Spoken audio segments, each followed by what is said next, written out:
Okay, hello class. Welcome and good morning. So this is the video discussion for the mushrooms and the last part of your chapter 3 part 1, which will be also included in your first prelim examination. Okay, so I will start. You have your mushrooms as part of your fungi. Okay, so we will be discussing right here the different types or the different organisms under the kingdom of fungi. So the first one is your mushroom. Okay, so ang characteristic niya, it is named as club fungi because during sexual reproduction, their hyphae form club shapes, spore-bearing, swelling called basidia. Okay, so the main characteristic of your mushroom, diba, is it's this one. Okay, siya lang yung type ng fungi that has this shape. Okay, merong head and parang merong stem. Okay, and inside the or within the lower part of the head, you will find the gills. So, ang tawag natin dito sa striated part, do you see this? So, ang other name natin for the head part of your mushroom is pileus. Okay? P-I-L-E-U-S. Under the pileus, you will see the lamella or L-A-M-E-L-L-A or the gills. Diba? Kasi parang gills siya ng isda. So, the gills actually contains the basidia of your mushrooms. Okay? So, your basidia, tumutubo sila sa line ng gills and they are club-shaped. Okay? So, di ba? Parang pabilog siya. And they are actually spore-bearing. Meaning, dito sa basidia that are found in the line of in the lining of the gills under the pileus or the head, dito tumutubo yung mga spores ng mushroom. And you call the spores of the mushroom as Basidio Spores. Okay, coming from the name of its origin, Basidia. So, ang name, the name of the spore that the Basidia produce is Basidio Spores. Okay? So, ayan. Mature Basidio Spores. So, yung maliliit na bilog-bilog. Okay? So, that is the Basidia and that is the unique characteristic of your mushroom. So, diba? Ayan. So, during sexual reproduction, your basidia produces Basidio spores for producing other organisms such as the mushroom. Okay? So, for reproduction siya, ang basidia. Okay. Differ from each other. Okay, your mushrooms, they may differ from each other by forming different size of basidia or how many spores a basidium produces, and the organization of the gills or pores. So, diba, we have many different types of mushrooms that we can find in the environment. So, they are differentiated based on these three categories. Okay, number one nga, gaano kalalaki yung basidia of the mushroom, and then gaano karaming basidio spores ang napoproduce, and then the organization or the appearance of the gills under the pileus or the head. So, your mushrooms are, they are considered as a class of true fungi. Why? Because number one, they produce or they form the mycelium. Meron silang mycelium. When you say mycelium, this is a network of filaments or strands that grow in the soil and in rotting log. So, our mycelium class, it is made up of hyphae. Do you know what hyphae is? So, ito yung, did I place the picture of the hyphae? I think meron. Ato, okay. I've told you what the hyphae is before sa unahan. Ayan, okay, this one. So, the singular strand class of a fungi is what you call hyphae. So, if nakita nyo, diba, this picture right here, para siyang conglomeration of different tiny strands. Now, each single strand is what you call the hyphae, and it might be septate if meron siyang mga cross walls, mga linings. And then, if makinis yung hyphae, walang linings, you call that as sinusitic hyphae. Okay? So, kapag kapag singular strand, you call it hyphae, pero kapag marami na, just like this one, this whole bunch of strands is what you call the mycelium. So, lahat ng mushrooms or lahat ng fungi natin class will form mycelium. Maybe siguro exception na lang dyan is your yeast kasi nga hindi filamentous yung yeast natin. They are bead-like, diba? Para silang maliliit na beads. So, but your mushroom has the capability to form mycelium, which is one of the greatest characteristics of your fungi. Okay, isa siya sa mga category in order for an organism to be classified as a fungi. So itong lahat ng ito, you call the bunch of strands, you call that as mycelium. So you can also say that mycelium is composed of single strand hyphae. So your mushroom contains, or it has the structure mycelium, and it also have the second category, which is for an organism or microorganism to be considered as a fungi. The second category is the fruiting body or the fruit body. Okay? When you say fruit body, kaya siya tinatawag na fruit body kasi nga dito nagfo-form, this is the structure which forms and releases the spores. Remember, we have different types of spores, and one example of that is the Basidio Spore, produced by the Basidia in mushrooms. Okay? So, nasaan ang fruiting body dito sa ating mushroom? The pilus or the head. So, your mushroom is considered as a true fungi because it contains a fruiting body or the location where your spores are formed. Okay, so yan dalawa. It has the mycelium and it has the fruiting body. So, highlight natin yung mycelium. Yung fruiting body. Okay? So, dalawa. So, let's talk about spores. Ma'am, ano ba yung spores? Parating nababanggit. So, diba, I explained this before. Your spore is, pwede siyang sexual, pwede rin siyang asexual unit of reproduction. So, ito sila yung gamits ng mga fungi natin, class. If the humans have sex cells, okay, such as your sperm and egg cell for reproduction, now, for your fungi, they have the spores as a unit of reproduction. They might be asexual and they might be sexual. So, ano yung mga sexual spores natin? You have, number one is you have the Basidio Spore. Okay? So, you have the Basidio Spore as an example of a sexual spore, followed by your zygospore, another sexual spore, and then lastly you have your ascospore.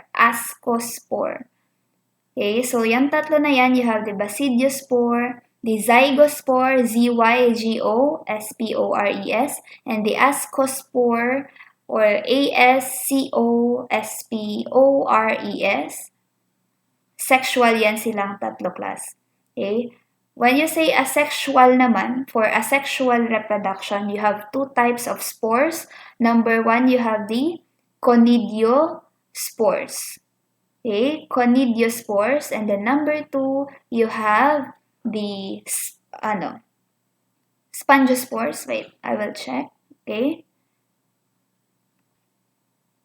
Okay, correction class, sporangiospores. Okay, sporangiospores, SPORANGIOSPORES. Okay, sporangio and conigio spores. Ang conigio natin, Conidiospores. So, yung dalawa na yan, they are asexual types of spores, meaning ginagamit sila sa asexual reproduction. And when you say asexual reproduction, so hindi mo na kailangan, there is no need for a fusion of two sex cells. Okay? Hindi niya na kailangan ng isa pang sex cell in order to produce an individual. So yung mga asexual spores natin, so pwedeng they will just spread through the wind or to the environment without meeting another sex cell, and they will still be developed, okay? They will still be developing into an independent individual or organism.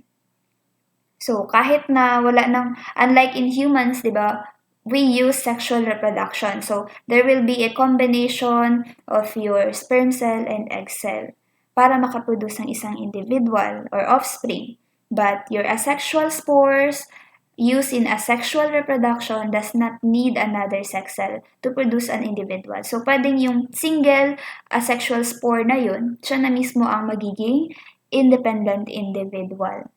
Okay, so ano ulit yung examples niyan? You have the sporangiospores and the conidiospores. So those are the different types of your spores based on classifying them as asexual or sexual units of reproduction. And also, your spores are much like the seed of a plant which will germinate into a new organism. Germinate, parang seeds ba, diba?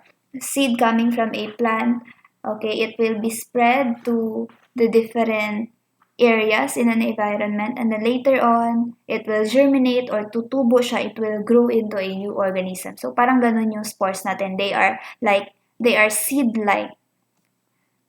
Okay, so many are, your mushrooms are, sometimes they can be eaten.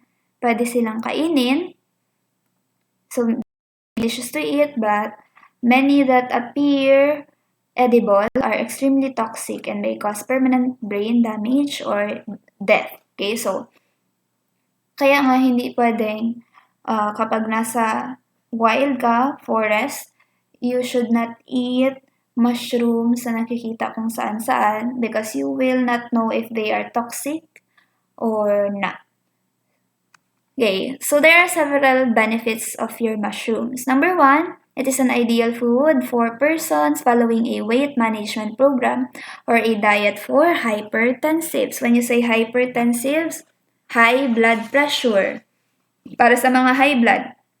So, pwede, you can, the mushrooms or the edible mushrooms are, better choice of food for people who have high blood pressure. And then, your mushrooms are also excellent source of your potassium.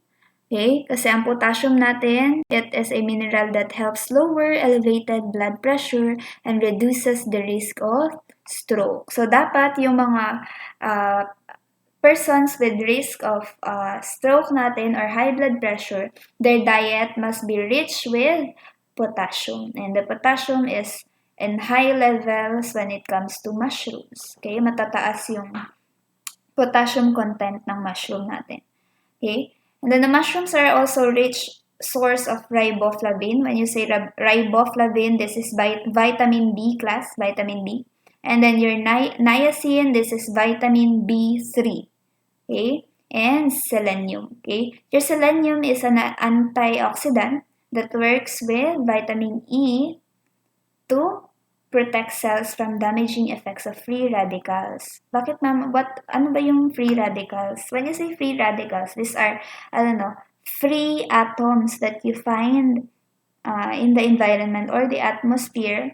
So they're free-floating atoms that might cause damage to the cell and will later on cause aging.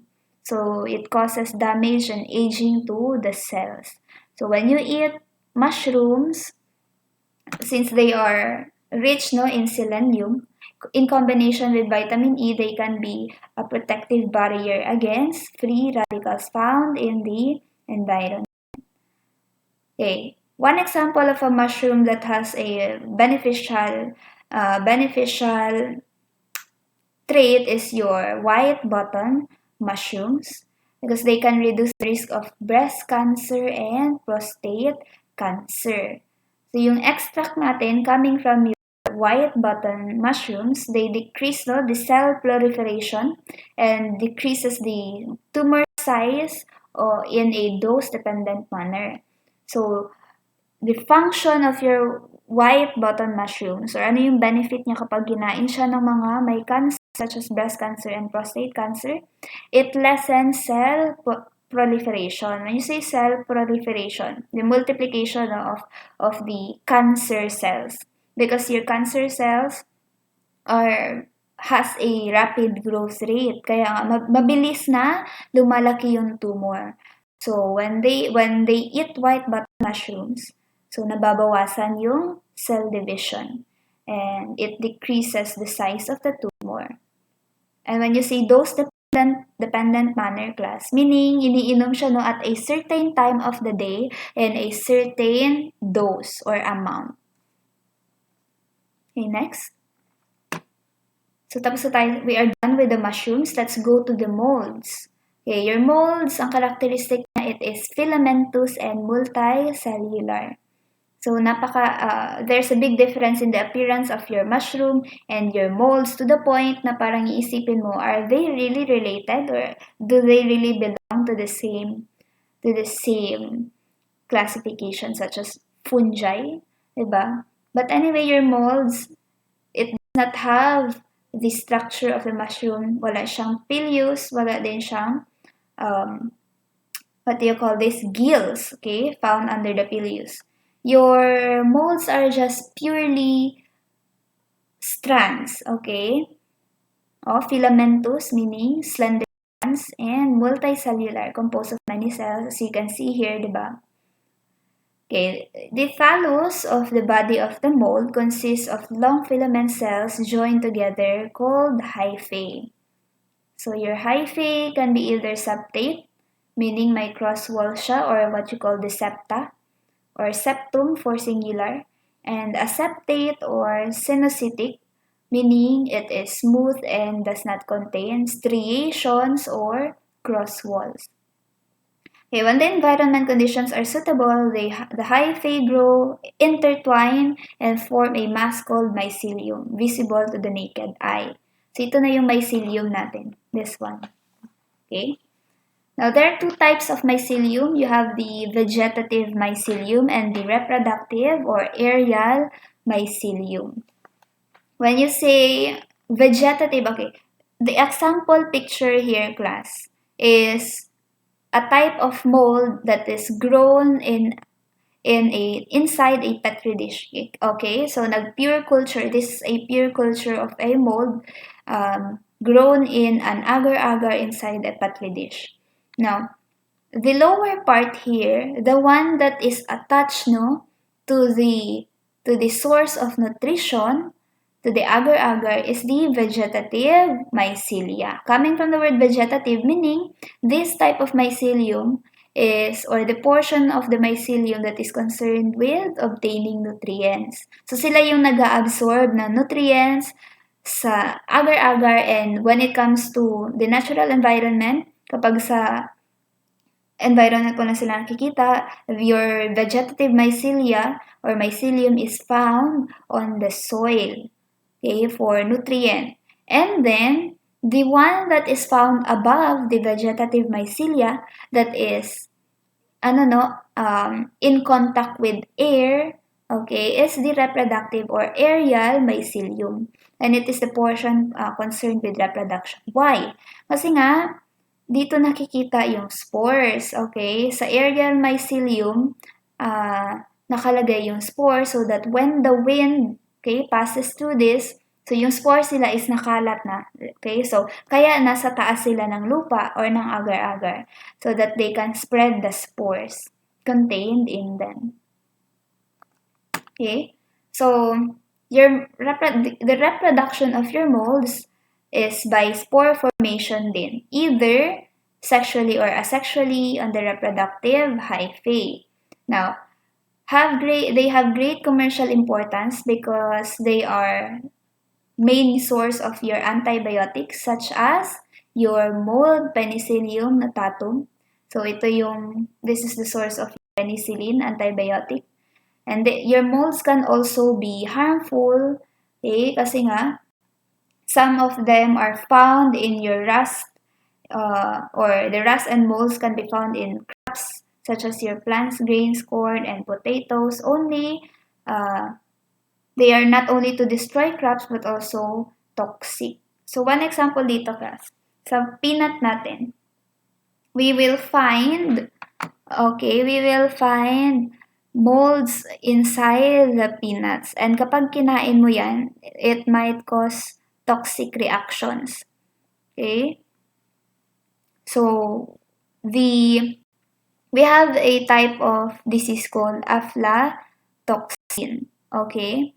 So, your Afla Toxin is coming from specifically coming from the mold Aspergillus mold, okay? Found in peanuts and cottonseed. So they are extremely toxic to humans and farm animals and have been shown to be carcinogenic kapag masyadong malaki na yung amount na na-take in mo or everyday mong kinakain nang hindi mo alam na may Aspergillus mold pala doon. Okay. Everyday kang in contact with a cotton seed infected by or with the presence of your Aspergillus mold. So you will get Afla Toxin. So ang Afla Toxin natin usually they are present in the farm. Okay, they affect farmers kasi nga or agricultural nasa agricultural area sila na type ng sakit because they are found in certain crops. Now, or crop. Next. Okay. We're done with the molds. So, dalawa na, mushroom and mold. The third type of fungi is the yeast. Your yeast is very, very famous because they have a lot of function in the society and in the industry, such as food making. So, your yeast, they are not non-filamentous, meaning they are not composed of strands. And they are unicellular fungi. So typically, ang shape nila is spherical or oval. This one. Ito, so diba? Oval or spherical, below. And then, usually reproduced by budding, occasionally by spore formation. So minsan lang sila they are not often producing spores, but rather, they do the reproduction through budding. So, ano ba yung budding? So, when you say budding, class, parang yung budding din sa mga tanim, sa plants. So, there will be an outgrowth in certain parts of the yeast. Okay? Your budding is a sexual type of reproduction siya, in which a new organism develops from an outgrowth or bud in certain parts of your yeast. Now, what happens in the bud kapag nag-mature na yung bud, it will later detach, it detaches or separates from the parent yeast and grows into an independent microorganism. So, budding. May tutubo na sa part ng yeast, matatanggal and tutubo siya or it will grow into an individual microorganism. So, your yeast usually does not need spores. So, kapag lang siguro, the yeast will produce spores when it faces situations like lack of nutrient. So, para mag-survive siya, it will produce spores. Okay, so that its generation will still survive. Because remember, one function of your spore is for spreading and survival. So it needs to, or your yeast, once facing certain types of situations where it finds itself in danger, it will produce spore to spread itself para hindi sila mamatay lahat. Okay? Now, Your yeasts are found in soil and water and on the skins of many fruits and vegetables and frequently found as white powdery coating on fruits. Just like this, your grapes. So yung puting portion or powdery part or white powdery part of the grapes, yeast yan class. Okay. Next, your yeast is responsible for fermentation process also. One example is your common yeast, Saccharomyces Cerevisiae. Now, your Saccharomyces Cerevisiae, coming from the word or Spanish word cerveza, which means beer. Kasi ito yung ginagamit natin pang ferment and convert it to alcohol in anaerobic conditions. When you say anaerobic conditions, there's no presence of oxygen. Okay? So, without the presence of oxygen, your Saccharomyces cerevisiae will ferment the sugar into alcohol. Pero kapag when there is a presence of oxygen, kapag anaerobic, your yeast or your Saccharomyces cerevisiae will convert or it will break down your simple sugar to carbon dioxide and water. So ito yung nangyayari sa baking or sa raising of dough. Because the sugar found in the dough will be broken down by your yeast. So ano mangyayari? When it breaks down the sugar, water and carbon dioxide will be produced, and the carbon dioxide gas will be the one raising the dough. Kaya magkakaroon siya ng airy bubbles, di ba, doon sa dough natin after some time. Kasi nga, nagkaroon ng production of carbon dioxide gas inside the dough. Kaya aangat yung dough mo. Okay, some are pathogenic. Your yeast, meron din pathogenic yeast, such as your Candida Albicans. And your Candida Albicans causes yeast infection. Okay, is this still recording? Ayan. Okay, so let's continue.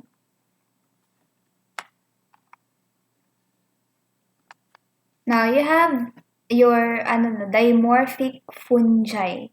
Okay? So, when you say dimorphic fungi, dalawang morphology. Di for two and morphic for morphology. So, there are two types of morphology for this fungi. So, may example tayo dito. You have your blastomyces, coccidioides, and histoplasma, and your paracoccidioides. Okay? So, when you say dimorphic, these types of fungi class, they exist in two forms. They might exist as a mold, and the other form is yeast. Okay? So, in one lifetime, sa isang lifetime ng fungi na ito, dalawang form. So, for example, if sa tao pa, pwede siyang tao, and then later on, pwede naman siyang different type of animal. Now, depending on the condition na kailangan ng fungi na yon.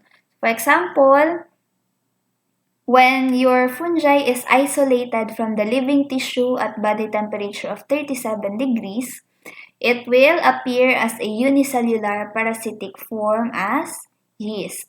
Pero, if grown at a room temperature naman, or isolated from the soil, okay, or dust, they grow as the saprophytic form as a mold. So, kapag nasa living tissue siya, okay, or when it is isolated from a living tissue, parasitic yung kanyang nature in a form of yeast.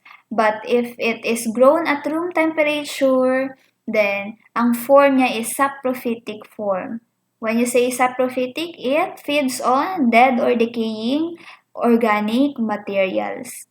And its form or its classification is mold. Okay, so andito yung different types natin ng dimorphic fungi. Just an example. Okay, so examples of dimorphic fungi. Number 1, you have the Histoplasma, which causes your Histoplasmosis. Okay, Histoplasmosis. Now, your Histoplasma class, they grow in, these types of fungi grow in soil, okay? So, ang nangyayari dyan, you will get histoplasmosis. By the way, histoplasma is the name of the fungi. Histoplasmosis is the disease that it is causing. Okay? Ito yung pangalan ng disease. Now, this disease, you will get infected if you breathe in fungal or fungal spores, okay, or the spores of your histoplasma, if you breathe them in, so you will be contaminated. So, saan nanggaling yung spores ng histoplasma? Sa contaminated materials, such as your bat and bird droppings. So, tandaan nyo, kapag histoplasmosis and caused by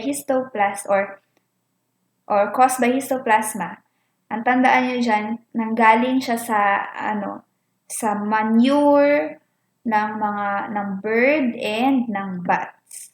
Okay? So, when the bird and the bat drops its manure, titigas, diba, yung kanilang manure, and then later on, the spores will be carried by the wind. So, if nandoon ka sa mga lugar na merong bird or bat droppings, kindly, try to cover your nose and mouth para hindi nyo ma-inhale yung mga spores nandoon sa kanilang poop. Okay? And even though you're not sure if infected yung birds or bats na nakita mo, it's just, for prevention lang.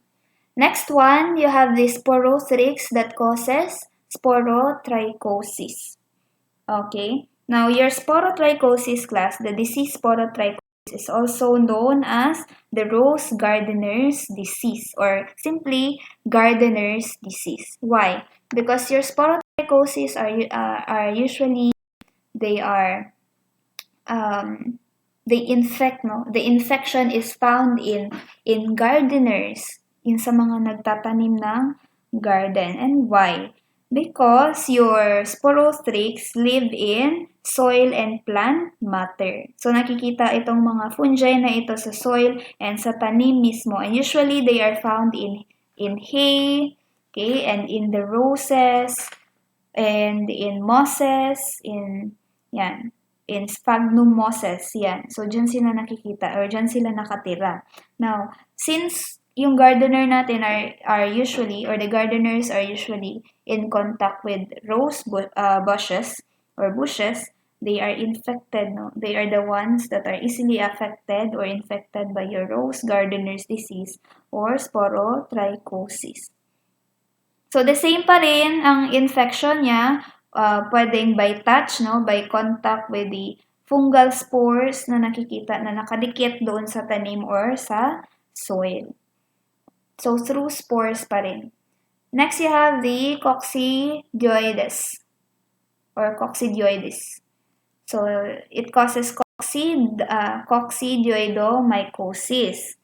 Now, the other name for coccidioidomycosis is your valley fever or Mississippi Valley fever.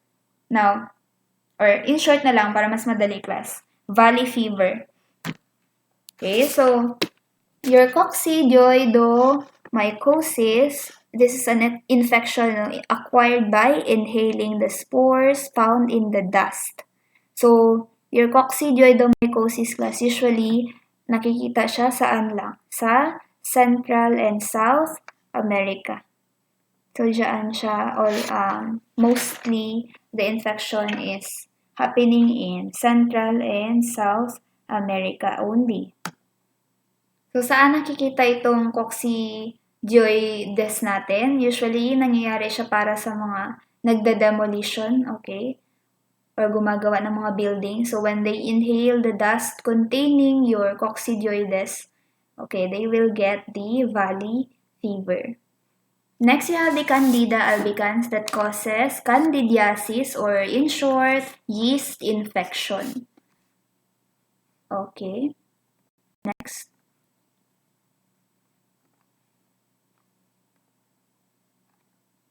Okay, so we will tackle about the medically important phyla of fungi. Now, you might, fungi are classified according to the type of sexual spore that they form. So, itong classification ng mga fungi na ito class based on the type of spore that they produce or sexual spore they produce. So, you might wonder, ma'am, bakit yung gamit sa algae is division, pero yung sa fungi ang gamit is phyla or phylum. Now remember, your fungi class, they are not plant-like.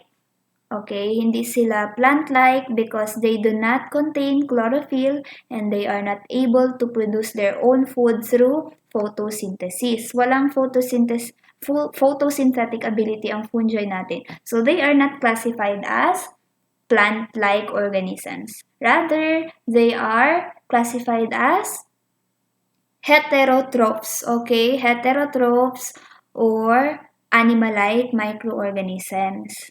Because they do not produce their own food, rather they just get their nutrition from other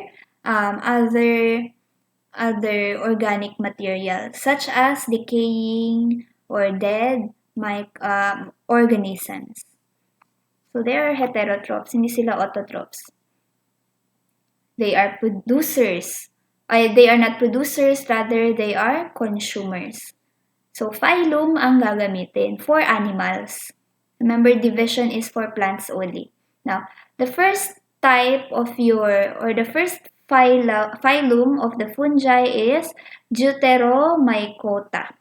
Okay, Deuteromycota. Ang pangalan ng division is the name of the phylum is Deuteromycota, and the name of the organisms under Deuteromycota is called Deuteromycetes. Okay, Mycetes, Mycetes.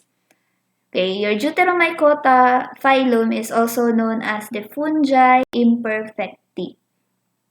Okay, the word imperfect because they have not yet been found to produce sexual spores.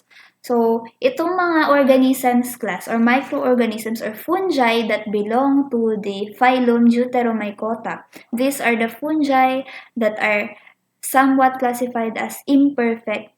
Hindi sila kompleto kasi nga one category in order for a microorganism to be classified as fungi is that they produce spores. Now, yung mga fungi na hindi nagpo-produce ng spores, so anong mangyari sa kanila? Hindi sila i-classify. So, rather, ginawan sila ng sarili nilang phylum that will hold them for the meantime, no, na wala pang observation that they actually produce spores.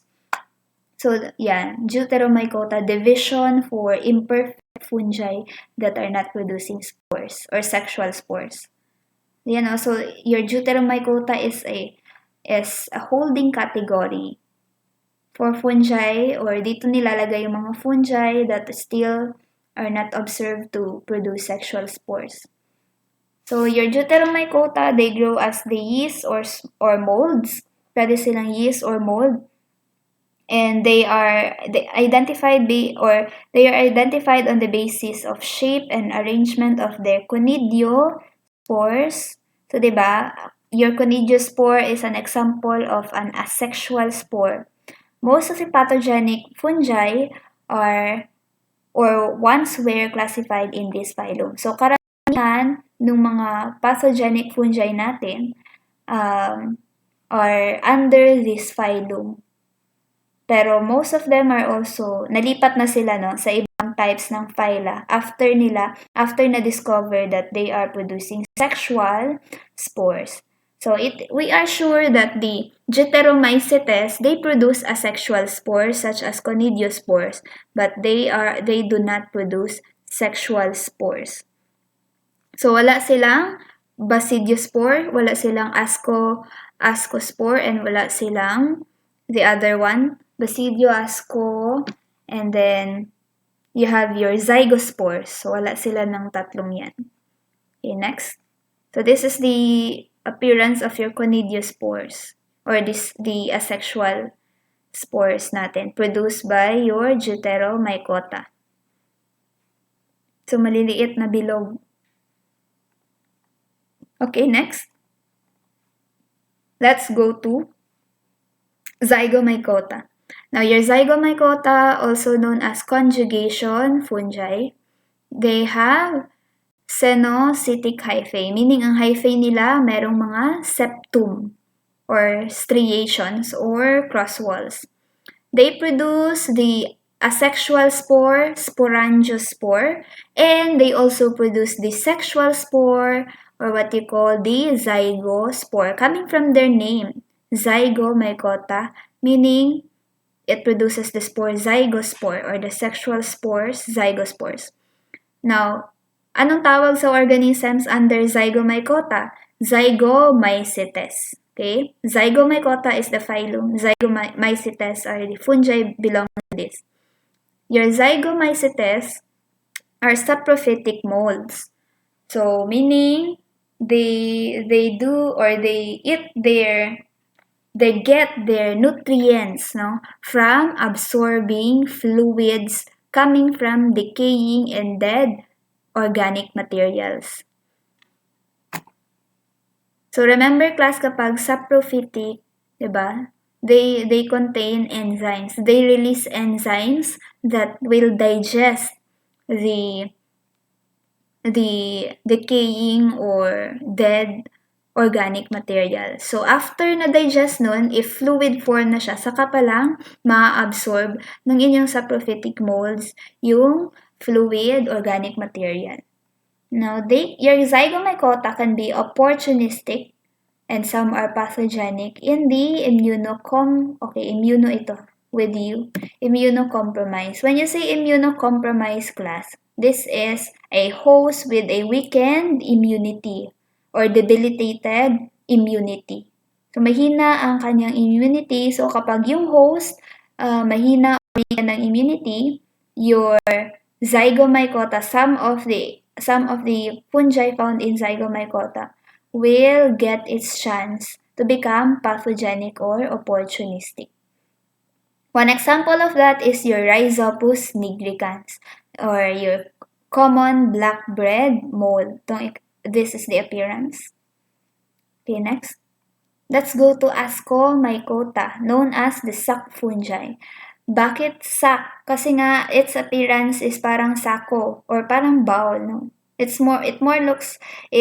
looks more like a bowl rather than a sac. But anyway, that's the name. So this includes molds with septate hyphae. Okay, may cross walls ang hyphae niya and some of your yeast. Now, anong tawag sa organisms under Ascomycota? Ascomycetes. Okay? Your Ascomycota produces the spores called ascospores. Okay, coming from its name itself. And they develop, saan nade-develop yung ascospores natin? Within the sac. So, meaning dito sa loob ng sac na ito. This is where your sexual spores are found. And you call the sac as asci. Okay, or ascus for singular. So, ang tawag dito sa sac part na ito is the asci. And your Ascomycota also produces asexual spores, your conidiospores. So remember there is a phylum that does not produce sexual spores. There are also phylums that produce both sexual and asexual spores. So tandaan yan. This is the parts of your sac fungi. So this is the sac, and then sa loob niya, you will find the ascospores. Okay, next. So examples of your ascospores or examples of organisms or microorganisms found in your Ascomycota. Actually, these are not microorganisms, so kasi they contain or they have the sac part which is very visible to the naked eye. So I will call them as organisms class. Now, the organisms found inside the phylum Ascomycota are the following. Number 1, you have your Saccharomyces Cerevisiae or your yeast that is used to make the beer, bread, and wine. Number 2, you have your Trichophyton. So your Trichophyton, this causes at its foot or what you call the Tinea pedis. When you say athlete's foot class, this is fungal infection found on the foot of mostly athletes. Kasi 'di ba, yung athletes natin mostly naka-rubber shoes sila and they practice all day long. So the feet become sweaty kasi nga closed yung paa always, okay? Always nakasapatos. So the feet become sweaty because of maybe exercise and such. And then, kapag watery environment, alam naman natin, always there will be presence of microorganisms. So, tinutubuan sila ng tinea pedis or athlete's foot infection of or fungal infection found on the foot.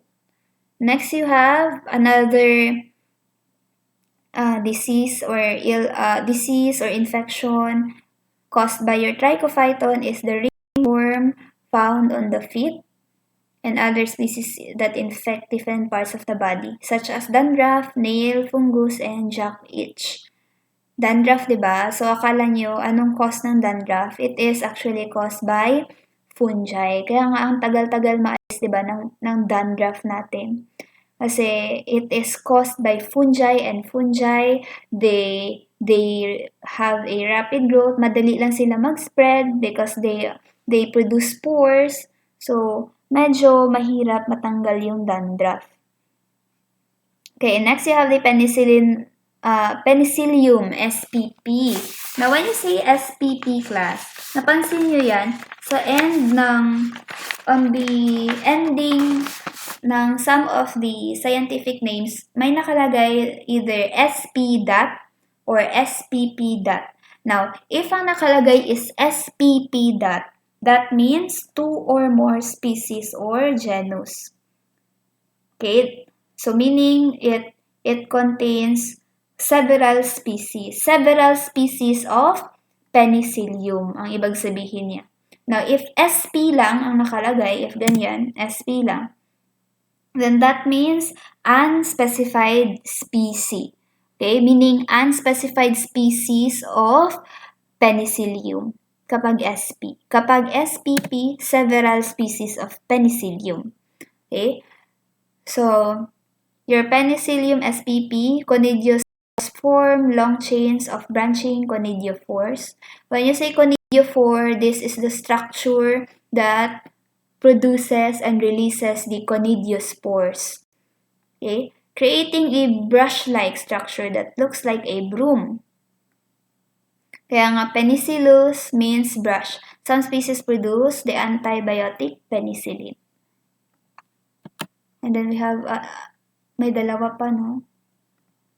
Or tatlo lang ba nakalagay dyan? May dalawa pa ata. Aspergillus. Ay, okay. Hindi ko pala nalagay. Penicillium. Okay, nalagay. Yan. You have the Aspergillus spp or several species of Aspergillus. They form long chains of globe-like conidiophore. Causes Aspergillosis.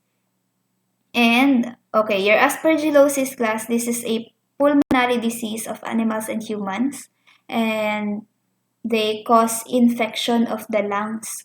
Okay, and is often related to tuberculosis, immunodeficiency, and steroid therapy. Now, what happens in Aspergillosis? Ang nangyayari dyan, ang resulta niya, the patient may cough up blood, no?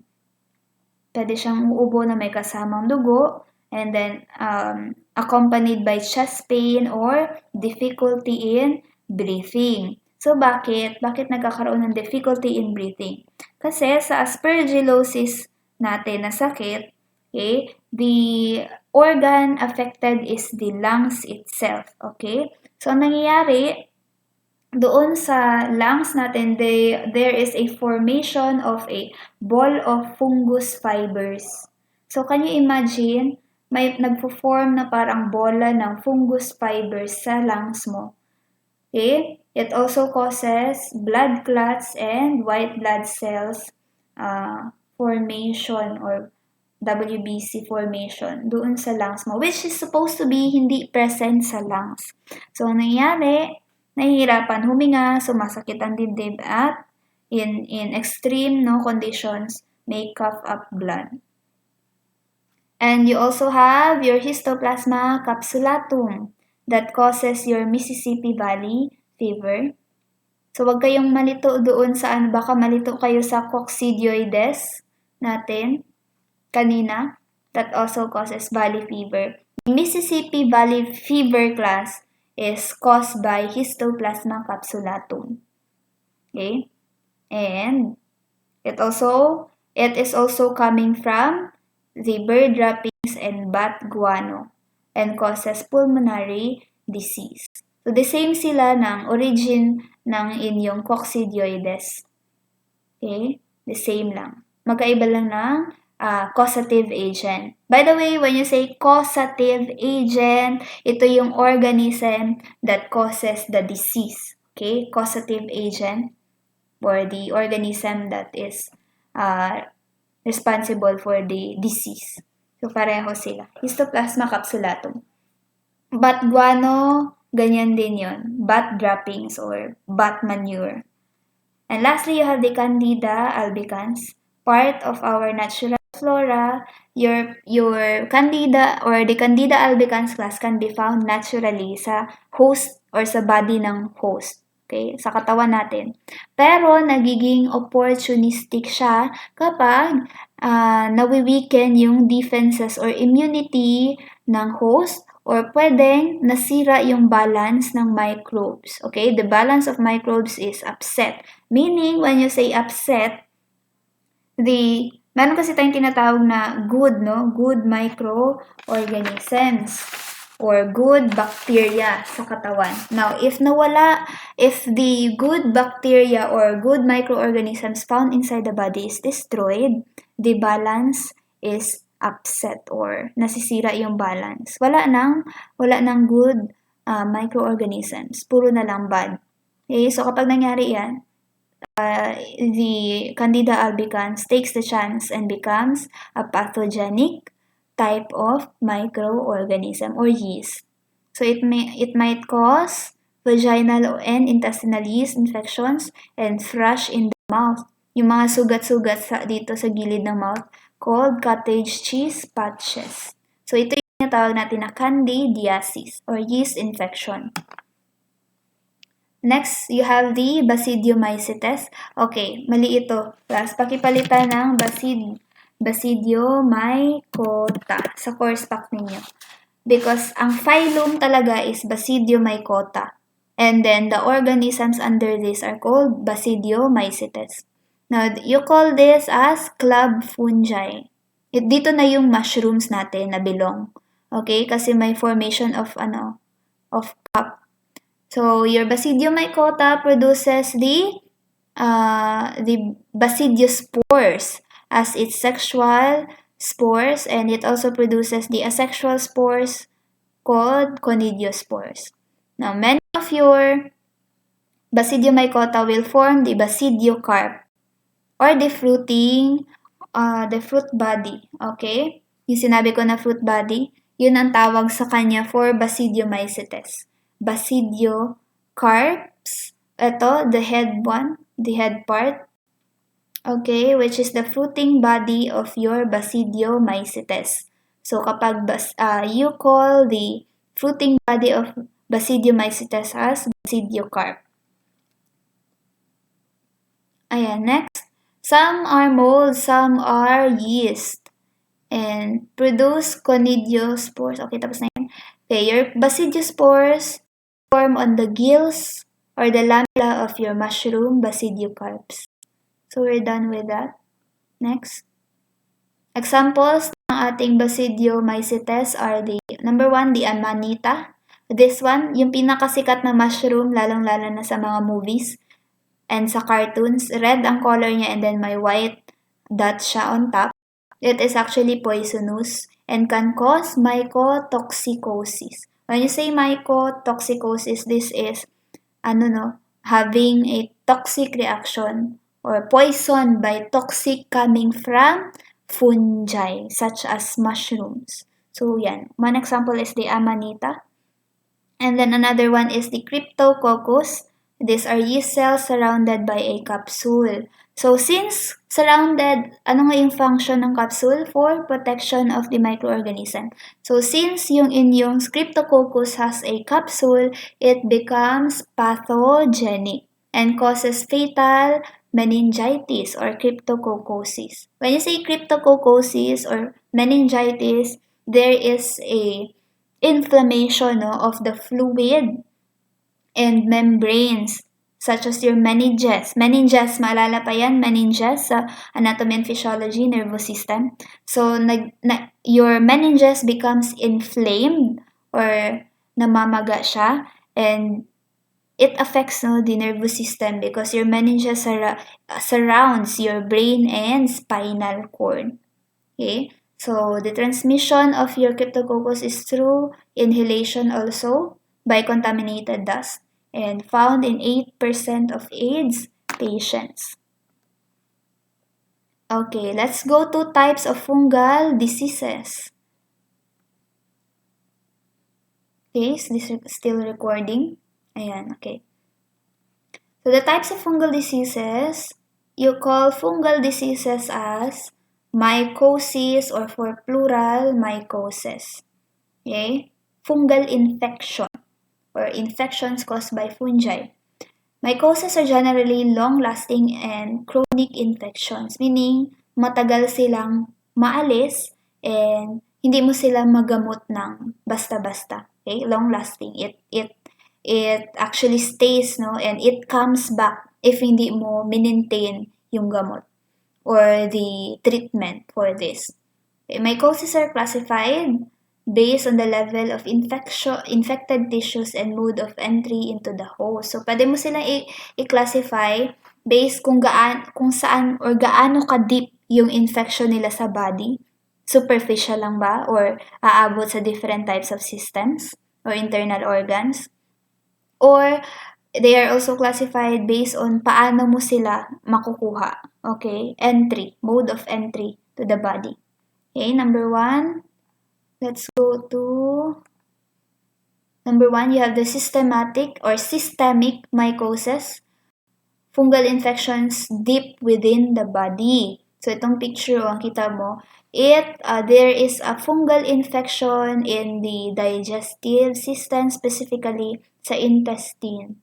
Okay, so when you say deep within the body, hindi siya superficial, hindi lang sa outer, but outer part of the body, but inside. The infection is deep because there is infection in the internal organ. So deep mycosis siya, deep in the body. Infection or fungal infection found deep in the body.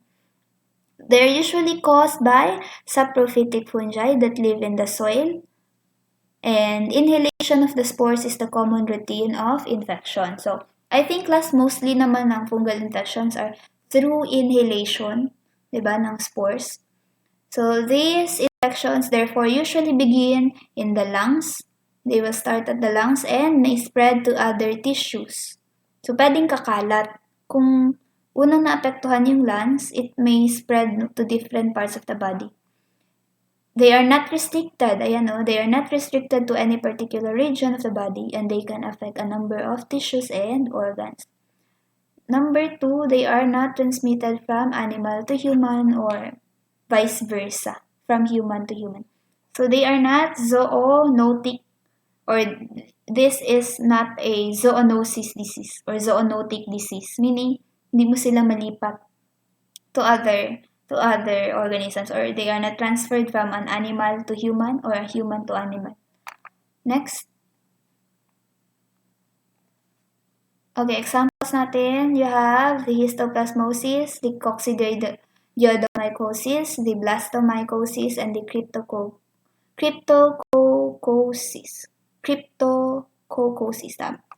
Okay, now, ang hindi ko na-discuss dito is the Blastomycosis. The same pa din, with the other diseases, it is a pulmonary type of disease, meaning it attacks the what do you call this? Inaatake niya yung lungs, okay? Or the pulmonary system. And then, the difference to the others is that it is found in, or your cocci, or your blastomycosis, or your blastomyces pala class. The blastomyces are found in decomposing wood or leaves. And then, you have your cryptococcosis. Tapos na yan natin. Or cryptococcus. Okay, next. Let's go to, ayan, this is your histoplasmosis. You can get it from the bird or bat droppings. And then the bird or droppings will release the fungal spores, and it will be inhaled by the human and affects the pulmonary part of, or the lungs of the human. Next, you have, so ito naman yung coccidioidomycosis. Yan o, ito yung spores niya, and it might be inhaled by the human also.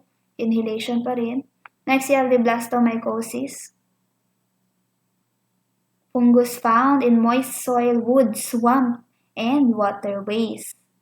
So medyo basa-basa mo makita yung blastomycosis. So, the same pa rin, inhalation pa rin. And then lastly, you have the cryptococcosis or pulmonary cryptococcosis. Ayan. Next.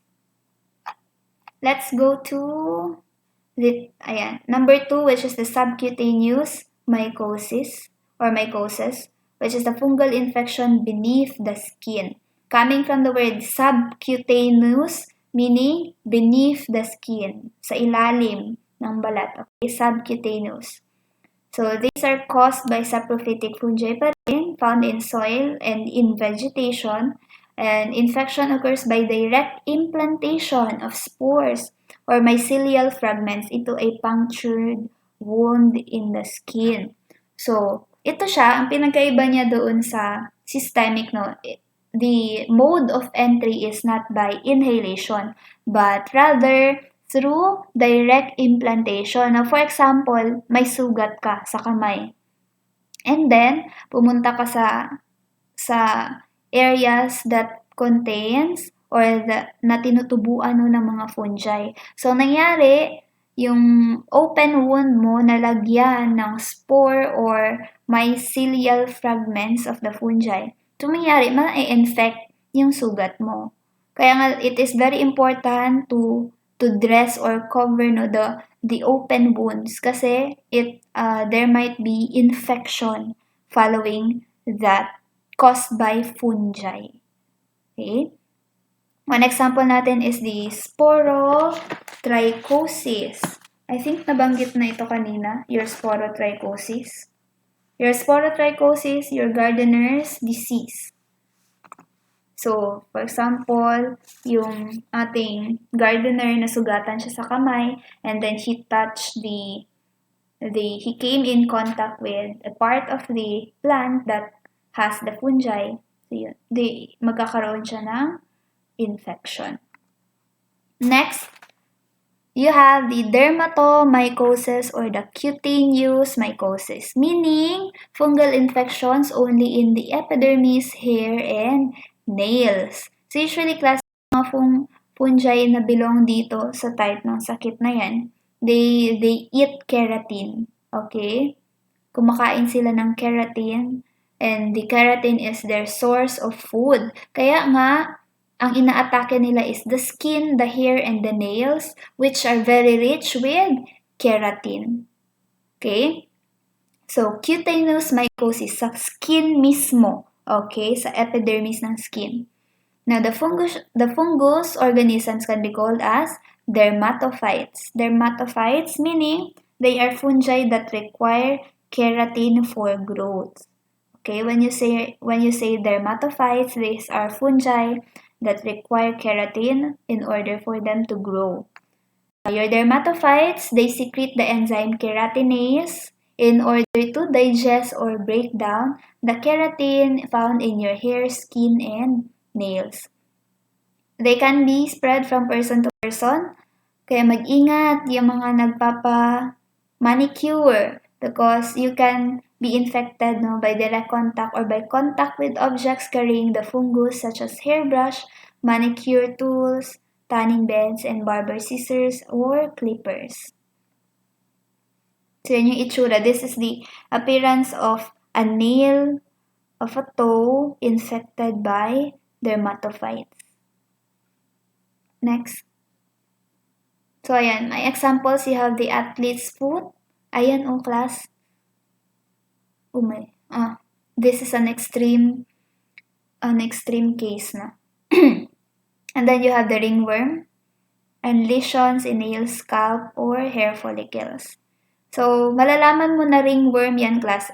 It will just start small and then it widens its diameter later on. And medyo medyo raised yung kanyang texture. Medyo maumbok. So, ringworm. Meron tayong ringworm sa katawan, may ringworm sa foot, may ringworm din sa hair. Okay, number 4, you have the superficial mycosis. These are fungi that cause infection or affects only the hair shaft and the surface of epidermal cells. One example natin for superficial mycosis is your Tinea capitis. Okay, Tinea capitis or Tinea capitis, Tinea or Tinea Capitis. Your Tinea capitis is a ringworm found in the hair or ringworm on hair. So, one example niya yan for the superficial mycosis. And the next, we have the opportunistic mycosis caused by your opportunistic pathogens. So, ano ba yung opportunistic pathogen?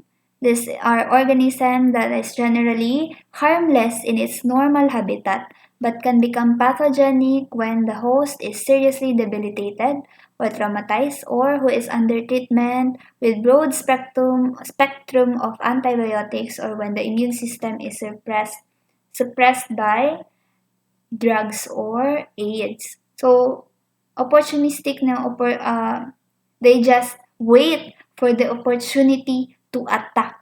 So, kapag nakakita sila ng opportunity like mahina yung host nila, the immune system of the host is debilitated, then they will surely attack.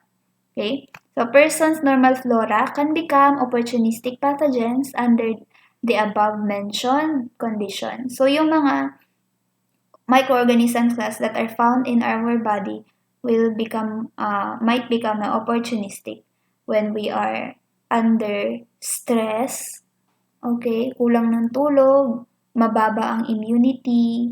So, yan. Pwede ka magkaroon ng fungal infection.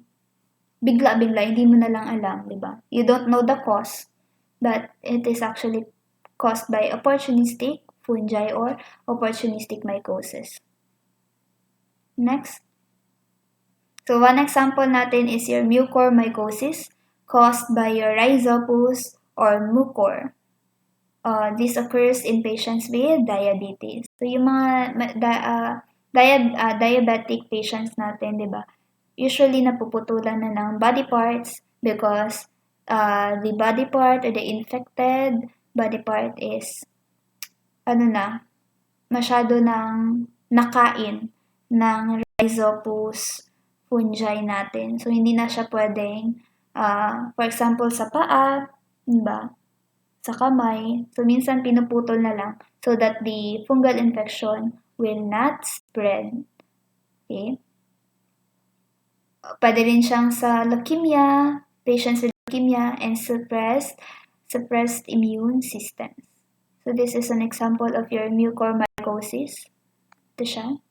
Next, you have the Aspergillosis caused by Aspergillus and affects most people with chronic lung disease or cancer. And then you have the Mycosis candidiasis or yeast infection, most frequently caused by Candida albicans and may occur as vulvo-vaginal candidiasis during pregnancy. So, kasi kapag nanganganak ka, di ba, Usually, nagkakaroon ng yeast infection. There is overproduction of yeast. Kaya, and the mother becomes stressed and sometimes, yun nga, nag-weaken yung immunity ng mother uh, after delivery of the child or during pregnancy. So, yun nga, nagiging opportunistic yung yeast found in the vaginal area.